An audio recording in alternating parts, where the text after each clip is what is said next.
ಓಂ ಶಾಂತಿ. ಇಂದಿನ ದಿನಾಂಕ 16/1/2024. ಮಧುರ ಮಕ್ಕಳೇ, ಇಲ್ಲಿ ತಾವು ವನವಾಸದಲ್ಲಿದ್ದೀರಿ. ಒಳ್ಳೊಳ್ಳೆಯದನ್ನು ತೊಡಬೇಕು, ತಿನ್ನಬೇಕು. ಈ ಆಸಕ್ತಿಯು ತಾವು ಮಕ್ಕಳಲ್ಲಿ ಇರಬಾರದು. ವಿದ್ಯೆ ಹಾಗೂ ನಡವಳಿಕೆಯ ಮೇಲೆ ಪೂರ್ಣ ಗಮನ ಕೊಡಬೇಕು. ಪ್ರಶ್ನೆ: ಜ್ಞಾನ ರತ್ನಗಳಿಂದ ಸದಾ ಸಂಪನ್ನರಾಗಿರುವ ಸಾಧನವೇನಾಗಿದೆ? ಉತ್ತರ: ದಾನ ಮಾಡುವುದು. ಎಷ್ಟೆಷ್ಟು ಅನ್ಯರಿಗೆ ದಾನ ಮಾಡುತ್ತೀರಿ, ಅಷ್ಟಷ್ಟು ಸ್ವಯಂ ಸಂಪನ್ನರಾಗಿರುತ್ತೀರಿ. ಯಾರು ಕೇಳಿ ಧಾರಣೆ ಮಾಡಿಕೊಳ್ಳುತ್ತಾರೆ ಹಾಗೂ ಅನ್ಯರಿಗೂ ಧಾರಣೆ ಮಾಡಿಸುತ್ತಾರೆಯೋ ಅವರೇ ಬುದ್ಧಿವಂತರು. ಬುದ್ಧಿರೂಪಿ ಜೋಳಿಗೆಯಲ್ಲಿ ಒಂದು ವೇಳೆ ರಂಧ್ರವಿದ್ದರೆ ಆಗ ಅದು ಹರಿದು ಹೋಗುತ್ತದೆ, ಧಾರಣೆ ಆಗುವುದಿಲ್ಲ. ಆದ್ದರಿಂದ ಕಾಯಿದೆಯ ಅನುಸಾರವಾಗಿ ವಿದ್ಯೆಯನ್ನು ಓದಬೇಕು. 5 ವಿಕಾರಗಳಿಂದ ದೂರವಿರಬೇಕು. ರೂಪಬಸಂತರಾಗಬೇಕು. ಓಂ ಶಾಂತಿ. ಆತ್ಮಿಕ ತಂದೆಯು ಆತ್ಮಿಕ ಮಕ್ಕಳಿಗೆ ತಿಳಿಸುತ್ತಿದ್ದಾರೆ. ಆತ್ಮಿಕ ತಂದೆಯೂ ಸಹ ಕರ್ಮೇಂದ್ರಿಯಗಳಿಂದ ಹೇಳುತ್ತಾರೆ. ಆತ್ಮಿಕ ಮಕ್ಕಳೂ ಸಹ ಕರ್ಮೇಂದ್ರಿಯಗಳಿಂದ ಕೇಳುತ್ತಾರೆ. ಇದಂತೂ ಹೊಸ ಮಾತಾಗಿದೆ. ಪ್ರಪಂಚದಲ್ಲಿ ಯಾವುದೇ ಮನುಷ್ಯರು ಈ ರೀತಿ ಹೇಳಲು ಸಾಧ್ಯವಿಲ್ಲ. ನಿಮ್ಮಲ್ಲಿಯೂ ಸಹ ನಂಬರ್ ವಾರ್ ಪುರುಷಾರ್ಥದ ಅನುಸಾರ ತಿಳಿದುಕೊಳ್ಳುತ್ತೀರಿ. ಹೇಗೆ ಶಿಕ್ಷಕರು ಓದಿಸುತ್ತಾರೆ ಅಂದಾಗ ವಿದ್ಯಾರ್ಥಿಗಳು ರಿಜಿಸ್ಟರ್ ಶೋ ಮಾಡುತ್ತದೆ. ರಿಜಿಸ್ಟರ್ನಿಂದ ಆ ವಿದ್ಯಾರ್ಥಿಯ ವಿದ್ಯೆ ಹಾಗೂ ನಡತೆಯೂ ತಿಳಿದು ಬರುತ್ತದೆ. ಮುಖ್ಯವಾಗಿ ವಿದ್ಯೆ ಮತ್ತು ನಡವಳಿಕೆಯೇ ಆಗಿದೆ. ಇದು ಈಶ್ವರೀಯ ವಿದ್ಯೆಯಾಗಿದೆ. ಇದನ್ನು ಬೇರೆ ಯಾರೂ ಓದಿಸಲು ಸಾಧ್ಯವಿಲ್ಲ. ರಚಯಿತ ಮತ್ತು ರಚನೆಯ ಆದಿ ಮಧ್ಯ ಅಂತ್ಯದ ಸೃಷ್ಟಿಚಕ್ರದ ಜ್ಞಾನವಾಗಿದೆ. ಇದನ್ನು ಯಾವುದೇ ಮನುಷ್ಯರು ಇಡೀ ಸೃಷ್ಟಿಯಲ್ಲಿಯೇ ತಿಳಿದುಕೊಂಡಿಲ್ಲ. ಯಾವ ಋಷಿಮುನಿಗಳು ಇಷ್ಟೊಂದು ಓದಿ ಬರೆದಿದ್ದಾರೆ. ಅವರು ಸ್ವಯಂ ಹೇಳುತ್ತಾರೆ, ನಾವು ರಚಯಿತ ಮತ್ತು ರಚನೆಯನ್ನು ತಿಳಿದುಕೊಂಡಿಲ್ಲ. ತಂದೆಯೇ ಬಂದು ಪರಿಚಯ ಕೊಟ್ಟಿದ್ದಾರೆ. ಗಾಯನವೂ ಸಹ ಇದೆ. ಇದು ಮುಳ್ಳಿನ ಕಾಡಾಗಿದೆ. ಕಾಡಿಗೆ ಅವಶ್ಯವಾಗಿ ಬೆಂಕಿ ಬೀಳುತ್ತದೆ. ಹೂಗಳ ಉದ್ಯಾನವನಕ್ಕೆ ಎಂದೂ ಬೆಂಕಿ ಬೀಳುವುದಿಲ್ಲ, ಏಕೆಂದರೆ ಕಾಡು ಸಂಪೂರ್ಣ ಒಣಗಿಬಿಟ್ಟಿರುತ್ತದೆ. ಹೂದೋಟವು ಹಸಿರಾಗಿರುತ್ತದೆ. ಹಸಿರಿನ ಹೂದೋಟಕ್ಕೆ ಬೆಂಕಿ ಬೀಳುವುದಿಲ್ಲ. ಒಣಗಿರುವುದಕ್ಕೆ ತಕ್ಷಣ ಬೆಂಕಿ ಹತ್ತಿಕೊಳ್ಳುತ್ತದೆ. ಇದು ವಿಶಾಲವಾದ ಕಾಡಾಗಿದೆ. ಇದಕ್ಕೂ ಸಹ ಬೆಂಕಿ ಬಿದ್ದಿತ್ತು. ಹೂದೋಟವು ಸ್ಥಾಪನೆಯಾಗಿತ್ತು. ತಮ್ಮ ಹೂದೋಟವು ಗುಪ್ತವಾಗಿ ಸ್ಥಾಪನೆಯಾಗುತ್ತಿದೆ. ನಾವು ಹೂದೋಟದ ಹೂಗಳು ಸುಗಂಧಭರಿತ ದೇವತೆಗಳಾಗುತ್ತಿದ್ದೇವೆ ಎಂಬುದು ನಿಮಗೆ ಗೊತ್ತಿದೆ. ಇದರ ಹೆಸರೇ ಸ್ವರ್ಗವಾಗಿದೆ. ಈಗ ಸ್ವರ್ಗದ ಸ್ಥಾಪನೆಯಾಗುತ್ತಿದೆ. ಆಶ್ಚರ್ಯವೇನೆಂದರೆ ತಾವು ಮನುಷ್ಯರಿಗೆ ಎಷ್ಟೇ ತಿಳಿಸಿದರೂ ಸಹ ಅವರ ಬುದ್ಧಿಯಲ್ಲಿ ಕುಳಿತುಕೊಳ್ಳುವುದೇ ಇಲ್ಲ. ಯಾರು ಈ ಧರ್ಮದವರೆಲ್ಲವೋ ಅವರ ಬುದ್ಧಿಯಲ್ಲಿ ಕುಳಿತುಕೊಳ್ಳುವುದಿಲ್ಲ. ಒಂದು ಕಿವಿಯಿಂದ ಕೇಳಿ ಇನ್ನೊಂದು ಕಿವಿಯಿಂದ ಬಿಟ್ಟು ಬಿಡುತ್ತಾರೆ. ಸತ್ಯ ತ್ರೇತಾಯುಗದಲ್ಲಿ ಭಾರತವಾಸಿಗಳು ಎಷ್ಟೊಂದು ಕಡಿಮೆ ಇರುತ್ತಾರೆ. ನಂತರ ದ್ವಾಪರ ಕಲಿಯುಗದಲ್ಲಿ ಎಷ್ಟೊಂದು ವೃದ್ಧಿಯಾಗುತ್ತದೆ. ಅಲ್ಲಿ 1-2 ಮಕ್ಕಳು, ಇಲ್ಲಿ 4-5 ಮಕ್ಕಳು ಅಂದಾಗ ಅವಶ್ಯವಾಗಿ ವೃದ್ಧಿಯಾಗಿದೆ. ಭಾರತವಾಸಿಗಳೇ ಹಿಂದೂಗಳೆಂದು ಹೇಳಿಕೊಳ್ಳುತ್ತಾರೆ. ವಾಸ್ತವದಲ್ಲಿ ದೇವತಾ ಧರ್ಮದವರಾಗಿದ್ದರು. ಬೇರೆ ಯಾವುದೇ ಧರ್ಮದವರು ತಮ್ಮ ಧರ್ಮವನ್ನು ಮರೆಯುವುದಿಲ್ಲ. ಈ ಭಾರತವಾಸಿಗಳು ಮರೆತು ಹೋಗಿದ್ದಾರೆ. ನೋಡಿ, ಈ ಸಮಯದಲ್ಲಿ ಎಷ್ಟೊಂದು ಮನುಷ್ಯರಿದ್ದಾರೆ. ಇವರೆಲ್ಲರೂ ಬಂದು ಜ್ಞಾನವನ್ನು ಪಡೆಯುವುದಿಲ್ಲ. ಪ್ರತಿಯೊಬ್ಬರೂ ತಮ್ಮ ಜನ್ಮಗಳನ್ನು ತಿಳಿದುಕೊಳ್ಳಬಹುದು. ಯಾರು ಪೂರ್ಣ 84 ಜನ್ಮಗಳನ್ನು ಪಡೆಯುತ್ತಾರೆಯೋ ಅವರು ಅವಶ್ಯವಾಗಿ ಹಳೆಯ ಭಕ್ತರಾಗಿರುತ್ತಾರೆ. ನಾವು ಎಷ್ಟು ಭಕ್ತಿಯನ್ನು ಮಾಡಿದ್ದೇವೆ ಎಂಬುದು ಸಹ ನೀವು ತಿಳಿದುಕೊಳ್ಳಬಹುದು. ಸ್ವಲ್ಪ ಮಾಡಿದರೆ ಜ್ಞಾನವೂ ಸಹ ಸ್ವಲ್ಪವೇ ಪಡೆಯುತ್ತಾರೆ. ಹಾಗೂ ಕೆಲವರು ಆತ್ಮಗಳಿಗೆ ತಿಳಿಸುತ್ತಾರೆ. ಬಹಳ ಭಕ್ತಿ ಮಾಡಿದ್ದರೆ ಜ್ಞಾನವನ್ನು ಬಹಳ ಪಡೆಯುತ್ತಾರೆ. ಹಾಗೂ ಅನೇಕರಿಗೆ ತಿಳಿಸುತ್ತಾರೆ. ಜ್ಞಾನವೇ ಪಡೆಯಲಿಲ್ಲವೆಂದರೆ ತಿಳಿಸುವುದೂ ಸಹ ಕಡಿಮೆ. ಆದ್ದರಿಂದ ಅವರಿಗೆ ಫಲವೂ ಸಹ ಕಡಿಮೆ ಸಿಗುತ್ತದೆ. ಲೆಕ್ಕವಿದೆಯಲ್ಲವೇ? ತಂದೆಗೆ ಒಬ್ಬರು ಲೆಕ್ಕವನ್ನು ಕಳುಹಿಸಿದ್ದರು. ಇಸ್ಲಾಮಿಯರದ್ದು ಇಷ್ಟು ಜನ್ಮ, ಬೌದ್ಧರದ್ದು ಇಷ್ಟು ಜನ್ಮವಾಗುತ್ತದೆ ಎಂದು. ಬುದ್ಧನೂ ಸಹ ಧರ್ಮ ಸ್ಥಾಪಕರಾಗಿದ್ದಾರೆ. ಅದಕ್ಕೆ ಮೊದಲು ಯಾವುದೇ ಬೌದ್ಧ ಧರ್ಮವಿರಲಿಲ್ಲ. ಬುದ್ಧನ ಆತ್ಮವು ಪ್ರವೇಶವಾಯಿತು. ನಂತರ ಬೌದ್ಧ ಧರ್ಮವನ್ನು ಸ್ಥಾಪನೆ ಮಾಡಿದರು. ನಂತರ ಒಬ್ಬರಿಂದ ವೃದ್ಧಿಯಾಯಿತು. ಅವರೂ ಸಹ ಒಬ್ಬ ಪ್ರಜಾಪಿತನಾಗಿದ್ದಾರೆ. ಒಬ್ಬರಿಂದ ಎಷ್ಟೊಂದು ವೃದ್ಧಿಯಾಗುತ್ತದೆ. ತಾವಂತೂ ಹೊಸ ಪ್ರಪಂಚದಲ್ಲಿ ರಾಜರಾಗಬೇಕು. ಇಲ್ಲಿ ವನವಾಸದಲ್ಲಿದ್ದೀರಿ ಅಂದಾಗ ಯಾವುದೇ ವಸ್ತುವಿನ ಮೇಲೆ ಆಸಕ್ತಿ ಇರಬಾರದು. ನಾವು ಒಳ್ಳೆಯ ಬಟ್ಟೆಯನ್ನು ಹಾಕಿಕೊಳ್ಳಬೇಕೆನ್ನುವುದು ಸಹ ದೇಹಾಭಿಮಾನವಾಗಿದೆ. ಯಾವುದು ಸಿಗುತ್ತದೆಯೋ ಅದು ಒಳ್ಳೆಯದು. ಈ ಪ್ರಪಂಚವೇ ಸ್ವಲ್ಪ ಸಮಯ ಇರುತ್ತದೆ. ಇಲ್ಲಿ ಒಳ್ಳೆಯ ಬಟ್ಟೆಯನ್ನು ಹಾಕಿಕೊಂಡರೆ ನಂತರ ಅಲ್ಲಿ ಕಡಿಮೆ ಆಗಿಬಿಡುತ್ತದೆ. ಆದ್ದರಿಂದ ಈ ಆಸಕ್ತಿಯನ್ನು ಬಿಡಬೇಕು. ಮುಂದೆ ಹೋದಂತೆ ತಾವು ಮಕ್ಕಳಿಗೆ ತಾನಾಗಿಯೇ ಸಾಕ್ಷಾತ್ಕಾರವಾಗುತ್ತದೆ. ತಾವು ಸ್ವಯಂ ಹೇಳುತ್ತೀರಿ, ಇವರಂತೂ ಬಹಳ ಚೆನ್ನಾಗಿ ಸರ್ವಿಸ್ ಮಾಡುತ್ತಾರೆ, ಚಮತ್ಕಾರವಾಗಿದೆ. ಇವರು ಬಹಳ ಒಳ್ಳೆಯ ಪದವಿಯನ್ನು ಪಡೆಯುತ್ತಾರೆ. ಅನ್ಯರನ್ನು ತಮ್ಮ ಸಮಾನ ಮಾಡಿಕೊಳ್ಳುತ್ತಾರೆ. ದಿನ ಪ್ರತಿದಿನ ಹೂದೋಟವೂ ದೊಡ್ಡದಾಗುತ್ತದೆ. ಸತ್ಯಯುಗದ ಎಷ್ಟು ದೇವಿ ದೇವತೆಗಳಿದ್ದಾರೆಯೋ ಅವರೆಲ್ಲರೂ ಇಲ್ಲಿಯೇ ಗುಪ್ತವಾಗಿ ಕುಳಿತಿದ್ದಾರೆ. ನಂತರ ಪ್ರತ್ಯಕ್ಷವಾಗುತ್ತಾರೆ. ಈಗ ತಾವು ಗುಪ್ತವಾಗಿ ಪದವಿಯನ್ನು ಪಡೆಯುತ್ತಿದ್ದೀರಿ. ತಮಗೆ ಗೊತ್ತಿದೆ, ನಾವು ಮೃತ್ಯುಲೋಕದಲ್ಲಿ ಓದುತ್ತಿದ್ದೇವೆ, ಅಮರ ಲೋಕದಲ್ಲಿ ಪದವಿ ಪಡೆಯುತ್ತೇವೆ. ಇಂತಹ ವಿದ್ಯೆಯನ್ನು ಎಲ್ಲಿಯಾದರೂ ನೋಡಿದ್ದೀರಾ? ಹಳೆಯ ಜಗತ್ತಿನಲ್ಲಿ ಮೃತ್ಯುಲೋಕದ ವಿನಾಶವನ್ನು ಮಾಡಿಸುತ್ತಾರೆಯೋ ಅವರೇ ಈ ವಿದ್ಯೆಯನ್ನು ಓದಿಸುತ್ತಾರೆ. ನಿಮ್ಮ ಈ ಪುರುಷೋತ್ತಮ ಸಂಗಮ ಯುಗವು ಚಿಕ್ಕದಾಗಿದೆ. ತಂದೆಯು ಇದರಲ್ಲಿಯೇ ಬಂದು ಓದಿಸುತ್ತಾರೆ. ಬಂದ ಕೂಡಲೇ ನಿಮ್ಮ ಈ ವಿದ್ಯೆಯು ಪ್ರಾರಂಭವಾಗುತ್ತದೆ. ಅದಕ್ಕಾಗಿ ತಂದೆಯು ಹೇಳುತ್ತಾರೆ, ಶಿವ ಜಯಂತಿಯೇ ಗೀತಾ ಜಯಂತಿ ಎಂದು ಬರೆಯಿರಿ. ಇದನ್ನು ಮನುಷ್ಯರು ತಿಳಿದುಕೊಂಡಿಲ್ಲ. ಅವರು ಕೃಷ್ಣನ ಹೆಸರನ್ನು ಇಟ್ಟಿದ್ದಾರೆ. ಈಗ ಈ ತಪ್ಪನ್ನು ಯಾರಾದರೂ ಅರ್ಥ ಮಾಡಿಕೊಳ್ಳಬೇಕು. ಎಷ್ಟು ದೊಡ್ಡ ದೊಡ್ಡ ವ್ಯಕ್ತಿಗಳು ಮ್ಯೂಸಿಯಂಗೆ ಬರುತ್ತಾರೆ. ಅವರು ತಂದೆಯನ್ನು ತಿಳಿದುಕೊಂಡಿರುವುದಿಲ್ಲ. ಆದ್ದರಿಂದ ತಂದೆಯು ತಿಳಿಸುತ್ತಾರೆ. ಫಾರ್ಮ್ ತುಂಬಿಸಿ. ಆಗ ಅವರು ಸ್ವಲ್ಪವಾದರೂ ಕುಳಿತುಕೊಂಡಿದ್ದಾರೆಂದು ಗೊತ್ತಾಗುತ್ತದೆ. ಬಾಕಿ ಇಲ್ಲಿ ಬಂದು ಏನು ಮಾಡುತ್ತಾರೆ? ಹೇಗೆ ಸಾಧು ಸನ್ಯಾಸಿಗಳು ಮಹಾತ್ಮರ ಬಳಿ ಹೋಗುತ್ತಾರೆ. ಆದರೆ ಇಲ್ಲಿ ಆ ಮಾತಿಲ್ಲ. ಇವರಂತೂ ಸಾಧಾರಣ ರೂಪದಲ್ಲಿದ್ದಾರೆ. ವಸ್ತ್ರದಲ್ಲಿಯೂ ಸ್ವಲ್ಪವೂ ವ್ಯತ್ಯಾಸವಿಲ್ಲ. ಆದ್ದರಿಂದ ಯಾರೂ ಅರ್ಥ ಮಾಡಿಕೊಳ್ಳಲು ಸಾಧ್ಯವಿಲ್ಲ.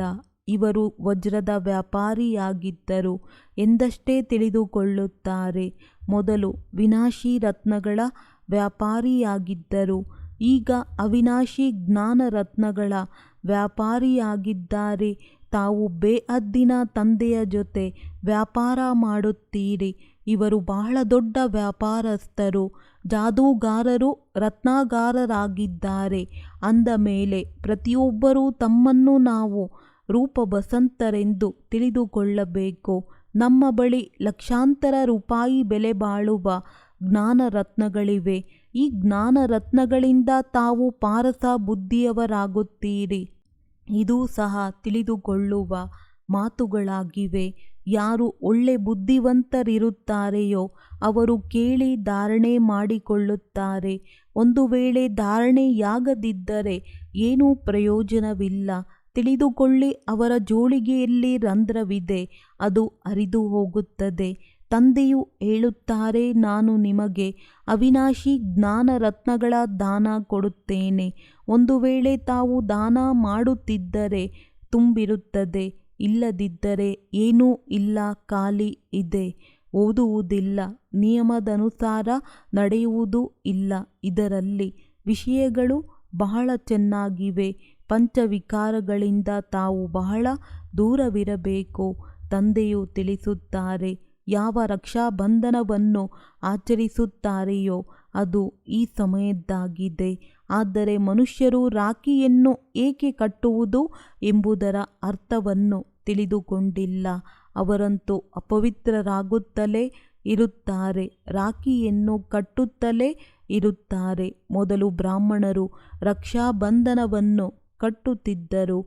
ಈಗ ಸಹೋದರಿಯು ಸಹೋದರನಿಗೆ ಕಟ್ಟುತ್ತಾಳೆ. ಖರ್ಚಿಗಾಗಿ ಅಲ್ಲಿ ಪವಿತ್ರತೆಯ ಮಾತಿಲ್ಲ. ಬಹಳ ಫ್ಯಾಷನ್ ಆಗಿರುವ ರಾಖಿಗಳನ್ನು ತಯಾರಿಸುತ್ತಾರೆ. ಈ ದೀಪಾವಳಿ, ದಸರಾ ಎಲ್ಲವೂ ಈ ಸಂಗಮದ್ದಾಗಿದೆ. ತಂದೆಯು ಯಾವ ಪಾತ್ರವನ್ನು ಮಾಡುತ್ತಾರೆಯೋ ಅದು ಭಕ್ತಿ ಮಾರ್ಗದಲ್ಲಿ ನಡೆಯುತ್ತದೆ. ತಂದೆಯು ತಮಗೆ ಸತ್ಯಗೀತೆಯನ್ನು ಹೇಳಿ ಈ ಲಕ್ಷ್ಮೀನಾರಾಯಣರನ್ನಾಗಿ ಮಾಡುತ್ತಾರೆ. ತಾವು ಮೊದಲ ದರ್ಜೆಯಲ್ಲಿ ಹೋಗುತ್ತೀರಿ. ಈಗ ಸತ್ಯನಾರಾಯಣನ ಕಥೆಯನ್ನು ಕೇಳಿ ತಾವು ನರನಿಂದ ನಾರಾಯಣರಾಗುತ್ತೀರಿ.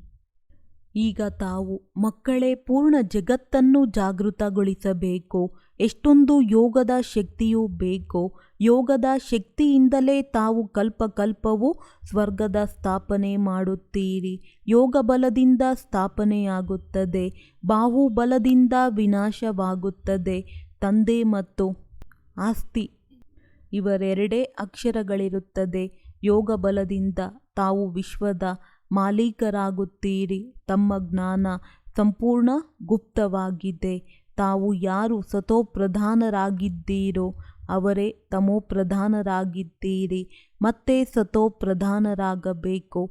ಪ್ರತಿಯೊಂದು ವಸ್ತುವು ಅವಶ್ಯವಾಗಿ ಹೊಸದರಿಂದ ಹಳೆಯದಾಗುತ್ತದೆ. ಹೊಸ ಪ್ರಪಂಚದಲ್ಲಿ ಏನು ತಾನೇ ಇರುವುದಿಲ್ಲ. ಹಳೆಯದಲ್ಲಂತೂ ಏನೇನೂ ಇಲ್ಲ. ಭಾರತದಲ್ಲಿ ಸ್ವರ್ಗವಿತ್ತು, ಈಗ ಭಾರತವು ನರಕವಾಗಿದೆ. ಹಗಲು ರಾತ್ರಿಯ ಅಂತರವಿದೆ. ರಾವಣನ ಭೂತವನ್ನು ಮಾಡಿ ಸುಡುತ್ತಾರೆ, ಆದರೆ ಅರ್ಥವಂತೂ ಗೊತ್ತಿಲ್ಲ. ಈಗ ಇವರು ಏನೇನು ಮಾಡುತ್ತಿದ್ದಾರೆ ಎಂಬುದು ನಿಮಗೆ ಗೊತ್ತಿದೆ. ನಿಮ್ಮಲ್ಲಿಯೂ ಸಹ ನಿನ್ನೆ ಅಜ್ಞಾನವಿತ್ತು, ಇಂದು ಜ್ಞಾನವಿದೆ. ನಿನ್ನೆ ನರಕದಲ್ಲಿದ್ದೀರಿ, ಇಂದು ಸ್ವರ್ಗಕ್ಕೆ ಹೋಗುತ್ತಿದ್ದೀರಿ. ಇದು ಸತ್ಯವಾಗಿದೆ. ಹೇಗೆ ಜಗತ್ತಿನವರು ಹೇಳುತ್ತಾರೆ, ಯಾವ ಸ್ವರ್ಗವಾಸಿಗಳಾದರು ಎಂಬುವ ರೀತಿ ಇಲ್ಲ. ತಾವು ಈಗ ಸ್ವರ್ಗಕ್ಕೆ ಹೋಗುತ್ತೀರಿ, ನಂತರ ಇಲ್ಲಿ ನರಕವಿರುವುದಿಲ್ಲ. ಇದು ತಿಳಿದುಕೊಳ್ಳುವ ವಿಚಾರಗಳಾಗಿವೆ. ಇದು ಸೆಕೆಂಡಿನ ಮಾತಾಗಿದೆ. ತಂದೆಯನ್ನು ನೆನಪು ಮಾಡಿದರೆ ವಿಕರ್ಮ ವಿನಾಶವಾಗುತ್ತದೆ. ಇದನ್ನು ಎಲ್ಲರಿಗೂ ಹೇಳುತ್ತಾ ಇರಿ. ನೀವು ಈ ಲಕ್ಷ್ಮೀನಾರಾಯಣರ ಆಗಿದ್ದೀರಿ. ಮತ್ತೆ 84 ಜನ್ಮಗಳನ್ನು ಪಡೆದು ಈಗಾಗಿದ್ದೀರಿ. ಸತೋಪ್ರಧಾನರಿಂದ ತಮೋಪ್ರಧಾನರಾಗುತ್ತಿದ್ದೀರಿ. ಮತ್ತೆ ಸತೋಪ್ರಧಾನರಾಗಬೇಕು. ಆತ್ಮವಂತೂ ವಿನಾಶವಾಗುವುದಿಲ್ಲ. ಬಾಕಿ ಅದು ತಮೋಪ್ರಧಾನದಿಂದ ಮತ್ತೆ ಸತೋಪ್ರಧಾನವಾಗಲೇಬೇಕು. ತಂದೆಯು ಅನೇಕ ಪ್ರಕಾರವಾಗಿ ತಿಳಿಸುತ್ತಲೇ ಇರುತ್ತಾರೆ. ನನ್ನ ಬ್ಯಾಟರಿ ಎಂದೂ ಹಳೆಯದಾಗುವುದೇ ಇಲ್ಲ. ತಮ್ಮನ್ನು ಬಿಂದು ಆತ್ಮವೆಂದು ತಿಳಿಯಿರಿ ಎಂದು ತಂದೆಯು ಹೇಳುತ್ತಾರೆ. ಇವರ ಆತ್ಮವು ಹೊರಟು ಹೋಯಿತೆಂದು ಹೇಳುತ್ತಾರೆ. ಅಂದ ಮೇಲೆ ಆತ್ಮವು ಸಂಸ್ಕಾರದನುಸಾರವಾಗಿ ಒಂದು ದೇಹವನ್ನು ಬಿಟ್ಟು ಇನ್ನೊಂದನ್ನು ಪಡೆಯುತ್ತದೆ. ಈಗ ಆತ್ಮರು ಮನೆಗೆ ಹೋಗಬೇಕು. ಇದು ಸಹ ನಾಟಕವಾಗಿದೆ. ಸೃಷ್ಟಿ ಚಕ್ರವು ಪುನರಾವರ್ತನೆಯಾಗುತ್ತಲೇ ಇರುತ್ತದೆ. ಪ್ರಪಂಚದಲ್ಲಿ ಎಷ್ಟು ಮನುಷ್ಯರಿದ್ದಾರೆಂದು ಕೊನೆಯಲ್ಲಿ ಲೆಕ್ಕ ತೆಗೆಯುತ್ತಾರೆ. ಇಷ್ಟು ಆತ್ಮರು ಇದ್ದಾರೆಂದು ಏಕೆ ಹೇಳುವುದಿಲ್ಲ? ತಂದೆಯು ಹೇಳುತ್ತಾರೆ, ಮಕ್ಕಳೇ, ನನ್ನನ್ನು ನೀವು ಎಷ್ಟೊಂದು ಮರೆತು ಹೋಗಿದ್ದೀರಿ. ಮತ್ತೆ ನಾನೇ ಎಲ್ಲರ ಕಲ್ಯಾಣ ಮಾಡಬೇಕು. ಅದಕ್ಕಾಗಿಯೇ ತಂದೆಯನ್ನು ಕರೆಯುತ್ತಾರೆ. ನೀವು ತಂದೆಯನ್ನು ಮರೆತು ಹೋಗುತ್ತೀರಿ, ಆದರೆ ತಂದೆ ಮಕ್ಕಳನ್ನು ಮರೆಯುವುದಿಲ್ಲ. ತಂದೆಯು ಬರುವುದೇ ಪತಿತರನ್ನು ಪಾವನ ಮಾಡಲು. ಇದು ಗೋಮುಖವಾಗಿದೆ. ಬಾಕಿ ನಂದಿ ಇತ್ಯಾದಿಯ ಮಾತಿಲ್ಲ. ಇದು ಭಾಗ್ಯಶಾಲಿ ರಥವಾಗಿದೆ. ಶಿವ ತಂದೆಯು ತಾವು ಮಕ್ಕಳಿಗೆ ಹೇಳುತ್ತಾರೆ. ತಂದೆಯು ತಮಗೆ ಶೃಂಗಾರ ಮಾಡುತ್ತಾರೆ. ಇದನ್ನು ಪಕ್ಕಾ ಮಾಡಿಕೊಳ್ಳಿ. ತಂದೆ ನೆನಪು ಮಾಡಿದರೆ ಬಹಳ ಲಾಭವಿದೆ. ಶಿವ ತಂದೆಯು ನಮಗೆ ಇವರ ಮೂಲಕ, ಬ್ರಹ್ಮರವರ ಮೂಲಕ ಓದಿಸುತ್ತಾರೆ ಅಂದ ಮೇಲೆ ಇವರನ್ನು ನೆನಪು ಮಾಡಬಾರದು. ಸದ್ಗುರು ಒಬ್ಬ ಶಿವ ತಂದೆಯಾಗಿದ್ದಾರೆ. ಅವರ ಮೇಲೆ ನೀವು ಅರ್ಪಣೆಯಾಗಬೇಕು. ಇವರು ಬ್ರಹ್ಮ ಸಹ ಅವರ ಮೇಲೆ ಅರ್ಪಣೆಯಾದರಲ್ಲವೇ? ತಂದೆಯು ಹೇಳುತ್ತಾರೆ, ನನ್ನೊಬ್ಬನನ್ನೇ ನೆನಪು ಮಾಡಿ. ಮಕ್ಕಳು ಸತ್ಯಯುಗಿ ಹೂಗಳ ತೋಟಕ್ಕೆ ಹೋಗುತ್ತೀರಿ ಅಂದ ಮೇಲೆ ಮುಳ್ಳುಗಳ ಕಾಡಿನಲ್ಲಿ ಮೋಹವೇಕೆ ಇರಬೇಕು? 63 ಜನ್ಮಗಳು ಭಕ್ತಿ ಮಾರ್ಗದ ಶಾಸ್ತ್ರಗಳ ಪಠಣ ಮಾಡುತ್ತೀರಿ, ಪೂಜೆ ಮಾಡುತ್ತಾ ಬಂದಿದ್ದೀರಿ. ತಾವು ಮೊದಲು ಶಿವತಂದೆಯ ಪೂಜೆ ಮಾಡಿದ್ದೀರಿ. ಅದಕ್ಕಾಗಿಯೇ ಸೋಮನಾಥನ ಮಂದಿರವನ್ನು ಮಾಡಲಾಗಿದೆ. ಮಂದಿರವಂತೂ ಎಲ್ಲ ರಾಜರ ಮನೆಯಲ್ಲಿತ್ತು. ಎಷ್ಟೊಂದು ವಜ್ರ ವೈಡೂರ್ಯಗಳಿತ್ತು. ನಂತರ ಅವರು ಬಂದು ದಾಳಿ ಮಾಡಿದರು. ಒಂದು ಮಂದಿರದಿಂದ ಎಷ್ಟೊಂದು ಚಿನ್ನ ಮುಂತಾದವನ್ನು ತೆಗೆದುಕೊಂಡು ಹೋದರು. ತಾವು ಅಂಥವರು ವಿಶ್ವದ ಮಾಲೀಕರಾಗುತ್ತೀರಿ. ಇವರು ಧನವಂತರಾಗಿದ್ದರು, ವಿಶ್ವದ ಮಾಲೀಕರಾಗಿದ್ದರು. ಆದರೆ ಇವರ ರಾಜ್ಯಕ್ಕೆ ಎಷ್ಟು ಸಮಯವಾಯಿತೆಂದು ಯಾರಿಗೂ ಗೊತ್ತಿಲ್ಲ. 5000 ವರ್ಷಗಳಾಯಿತೆಂದು ತಂದೆಯು ತಿಳಿಸುತ್ತಾರೆ. 2500 ವರ್ಷಗಳ ರಾಜ್ಯಭಾರ ಮಾಡಿದರು. 2500 ವರ್ಷಗಳು ರಾಜ್ಯಭಾರ ಮಾಡಿದ್ದರು. ಉಳಿದ 2500 ವರ್ಷಗಳಲ್ಲಿ ಇಷ್ಟೊಂದು ಮಂಟಪಂಥಗಳು ವೃದ್ಧಿಯಾಯಿತು. ನಮಗೆ ಬೇಹದ್ದಿನ ತಂದೆಯೇ ಓದಿಸುತ್ತಾರೆಂದು ತಾವು ಮಕ್ಕಳಿಗೆ ಖುಷಿಯಾಗಬೇಕು. ಅಪಾರವಾದ ಸಂಪತ್ತು ಸಿಗುತ್ತದೆ. ಸಾಗರದಿಂದ ಹೊರಬಂದಂತಹ ದೇವತೆಗಳು ರತ್ನಗಳ ತಟ್ಟೆಗಳನ್ನು ತುಂಬಿಕೊಂಡು ಬಂದರೆಂದು ತೋರಿಸುತ್ತಾರೆ. ಈಗ ತಮಗೆ ಜ್ಞಾನ ರತ್ನಗಳು ತುಂಬಿದ ತಟ್ಟೆಗಳು ಸಿಗುತ್ತವೆ. ತಂದೆಯಂತೂ ಜ್ಞಾನದ ಸಾಗರನಾಗಿದ್ದಾರೆ. ಕೆಲವರು ಚೆನ್ನಾಗಿ ತಟ್ಟೆಗಳನ್ನು ತುಂಬಿಕೊಳ್ಳುತ್ತಾರೆ, ಕೆಲವರದ್ದು ಸೋರಿ ಹೋಗುತ್ತದೆ. ಯಾರು ಚೆನ್ನಾಗಿ ಓದುತ್ತಾರೆ, ಓದಿಸುತ್ತಾರೆಯೋ ಅವರು ಖಂಡಿತ ಧನವಂತರಾಗುತ್ತಾರೆ. ರಾಜಧಾನಿಯು ಸ್ಥಾಪನೆಯಾಗುತ್ತಿದೆ. ಇದು ಡ್ರಾಮಾದಲ್ಲಿ ನಿಶ್ಚಿತವಾಗಿದೆ. ಯಾರು ಚೆನ್ನಾಗಿ ಓದುತ್ತಾರೆಯೋ ಅವರಿಗೆ ವಿದ್ಯಾರ್ಥಿ ವೇತನವೂ ಸಿಗುತ್ತದೆ. ಇದು ಈಶ್ವರ್ಯ ಅವಿನಾಶಿ. ವಿದ್ಯಾರ್ಥಿ ವೇತನ ಅದು ವಿನಾಶಿಯಾಗಿದೆ. ಏಣಿಯು ಬಹಳ ಅದ್ಭುತವಾಗಿದೆ. 84 ಜನ್ಮಗಳ ಕಥೆಯಲ್ಲವೇ? ತಂದೆಯು ತಿಳಿಸುತ್ತಾರೆ, ಏಣಿಯು ಅಷ್ಟು ದೊಡ್ಡ ಟ್ರಾನ್ಸ್ಲೇಟ್ ಚಿತ್ರವನ್ನು ಮಾಡಿ ಅದು ದೂರದಿಂದಲೇ ಸ್ಪಷ್ಟವಾಗಿ ಕಾಣಿಸಲಿ. ಮನುಷ್ಯರು ಅದನ್ನು ನೋಡಿ ಆಶ್ಚರ್ಯಪಡುತ್ತಾರೆ. ಮತ್ತೆ ನಿಮ್ಮ ಹೆಸರು ಪ್ರಸಿದ್ಧವಾಗುತ್ತಾ ಹೋಗುತ್ತದೆ. ಈಗ ಯಾರು ಸುತ್ತಾಡಿಕೊಂಡು ಹೋಗುತ್ತಾರೆಯೋ ಅವರು ಕೊನೆಯಲ್ಲಿ ಬರುತ್ತಾರೆ. 2-4 ಬಾರಿ ಸುತ್ತಾಡಿದ ನಂತರ ಅದೃಷ್ಟದಲ್ಲಿದ್ದರೆ ಬರುತ್ತಾರೆ. ಪರಂಜ್ಯೋತಿಯಂತೂ ಒಬ್ಬರೇ ಆಗಿದ್ದಾರೆ. ಮತ್ತೆ ಇವರು ಎಲ್ಲಿಗೆ ಹೋಗುತ್ತಾರೆ? ಮಕ್ಕಳು ಬಹಳ ಮಧುರರಾಗಬೇಕು. ಯಾವಾಗ ಯೋಗದಲ್ಲಿರುತ್ತೀರೋ ಆಗ ಮಧುರರಾಗಬಹುದು. ಯೋಗದಿಂದಲೇ ಆಕರ್ಷಣೆಯಾಗುತ್ತದೆ. ಎಲ್ಲಿಯವರೆಗೆ ತುಕ್ಕು ಬಿಟ್ಟು ಹೋಗುವುದಿಲ್ಲವೋ ಅಲ್ಲಿಯವರೆಗೆ ಯಾರಿಗೂ ಆಕರ್ಷಣೆಯಾಗುವುದಿಲ್ಲ. ಏಣಿಯ ರಹಸ್ಯವನ್ನು ಎಲ್ಲ ಆತ್ಮಗಳಿಗೂ ಹೇಳಬೇಕು.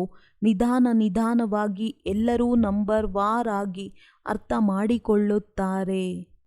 ಇದು ಸಹ ನಾಟಕವಾಗಿದೆ. ವಿಶ್ವದ ಇತಿಹಾಸ ಭೂಗೋಳವು ಪುನರಾವರ್ತನೆಯಾಗುತ್ತಿರುತ್ತದೆ. ಯಾರು ಇದನ್ನು ತಿಳಿಸಿದರೋ ಅವರನ್ನು ನೆನಪು ಮಾಡಬೇಕಲ್ಲವೇ?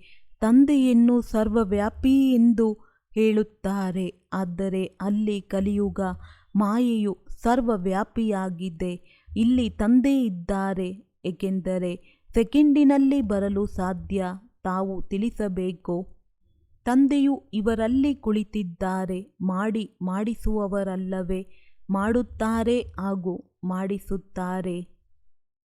ಮಕ್ಕಳಿಗೆ ಆದೇಶ ಕೊಡುತ್ತಿರುತ್ತಾರೆ ಮತ್ತು ಸ್ವಯಂ ಮಾಡುತ್ತಲೂ ಇರುತ್ತಾರೆ. ಈ ಶರೀರದಿಂದ ಏನು ಮಾಡಲು ಸಾಧ್ಯ, ಏನು ಮಾಡಲು ಸಾಧ್ಯವಿಲ್ಲವೆಂದು ಲೆಕ್ಕ ಮಾಡಿ. ತಂದೆಯು ಭೋಗ ಸ್ವೀಕಾರ ಮಾಡುವುದಿಲ್ಲ, ಸುಗಂಧವನ್ನು ಸ್ವೀಕರಿಸುತ್ತಾರೆ. ಒಳ್ಳೆಯದು, ಮಧುರಾತಿ ಮಧುರ ಅಗಲಿ ಮರಳಿ ಸಿಕ್ಕಿರುವಂತಹ ಮಕ್ಕಳಿಗೆ ಪ್ರೀತಿಯ ಮಾತ್ಪಿತಾ ಬಾಪ್ದಾದಾರವರ ನೆನಪು, ಪ್ರೀತಿ ಹಾಗೂ ಸುಪ್ರಭಾತ. ಆತ್ಮೀಯ ಮಕ್ಕಳಿಗೆ ಆತ್ಮೀಯ ತಂದೆಯ ನಮಸ್ತೆ. ಧಾರಣೆಗಾಗಿ ಮುಖ್ಯ ಸಾರ: ರೂಪಬಸಂತರಾಗಿ ತಮ್ಮ ಬುದ್ಧಿರೂಪಿ ಜೋಳಿಗೆಯನ್ನು ಅವಿನಾಶಿ ಜ್ಞಾನ ರತ್ನಗಳಿಂದ ಸದಾ ತುಂಬಿಟ್ಟುಕೊಳ್ಳಬೇಕು. ಬುದ್ಧಿರೂಪಿ ಜೋಳಿಗೆಯಲ್ಲಿ ಯಾವುದೇ ರಂಧ್ರ ಇರಬಾರದು. ಜ್ಞಾನ ರತ್ನಗಳನ್ನು ಧಾರಣೆ ಮಾಡಿ ಅನ್ಯರಿಗೂ ದಾನ ಮಾಡಬೇಕು. ವಿದ್ಯಾರ್ಥಿ ವೇತನವನ್ನು ಪಡೆಯಲು ವಿದ್ಯೆಯನ್ನು ಚೆನ್ನಾಗಿ ಓದಬೇಕು. ಪೂರ್ಣ ವನವಾಸದಲ್ಲಿರಬೇಕು. ಯಾವುದೇ ಪ್ರಕಾರದ ಆಸಕ್ತಿಯನ್ನು ಇಟ್ಟುಕೊಳ್ಳಬಾರದು. ಸುಗಂಧಭರಿತ ಹೂಗಳಾಗಿ ಅನ್ಯರನ್ನು ಮಾಡಬೇಕು. ವರದಾನ: ಮಾತುಗಳೆಂಬ ಮೋಡವನ್ನು ನೋಡಿ ಗಾಬರಿಯಾಗುವುದಕ್ಕೆ ಬದಲಾಗಿ ಸೆಕೆಂಡ್ನಲ್ಲಿ ಕ್ರಾಸ್ ಮಾಡುವಂತಹ ಸಿದ್ಧಿ ಸ್ವರೂಪ ಭವ. ಕೆಲವು ಮಕ್ಕಳು ಶಾಸ್ತ್ರವಾದಿಗಳ ತರಹ ಮಾತುಗಳನ್ನು ಆಡುವುದರಲ್ಲಿ ಬಹಳ ಬುದ್ಧಿಶಾಲಿಗಳಾಗಿದ್ದಾರೆ. ಈ ರೀತಿ ಮಾತುಗಳನ್ನು ಆಡುತ್ತಾರೆ. ಅದನ್ನು ಕೇಳಿದೊಡನೆ ತಂದೆಗೂ ಸಹ ನಗು ಬರುವುದು. ಆದರೆ ಬೇರೆಯವರು ಪ್ರಭಾವಿತರಾಗಿ ಬಿಡುತ್ತಾರೆ. ಇವರು ಅನೇಕ ಪ್ರಕಾರದ ವ್ಯರ್ಥ ಮಾತು, ವ್ಯರ್ಥ ರಿಜಿಸ್ಟರ್ನಲ್ಲಿ ರೋಲ್ ಮಾಡುತ್ತಿರುತ್ತಾರೆ. ಆದ್ದರಿಂದ ಇಂಥವರಿಂದ ಬಹಳ ಬೇಗ ದೂರ ಸರಿದುಬಿಡಿ. ಮುಗ್ಧರಾಗಿರಿ. ತಂದೆಯನ್ನು ನೋಡಿ, ಮಾತುಗಳನ್ನಲ್ಲ. ಈ ಮಾತುಗಳೇ ಮೋಡಗಳು. ಇವುಗಳನ್ನು ಸೆಕೆಂಡ್ನಲ್ಲಿ ಕ್ರಾಸ್ ಮಾಡುವ ವಿಧಿಯಿಂದ ಸಿದ್ಧಿ ಸ್ವರೂಪರಾಗಿ. ಸ್ಲೋಗನ್: ಯಾವುದೇ ಮಾತಿನಲ್ಲಿ ಪ್ರಶ್ನಾರ್ಥಕ ಚಿಹ್ನೆ ಹಾಕುವುದು ಅರ್ಥಾತ್ ವ್ಯರ್ಥದ ಖಾತೆಯನ್ನು ಪ್ರಾರಂಭ ಮಾಡುವುದು. ಒಳ್ಳೆಯದು. ಓಂ ಶಾಂತಿ.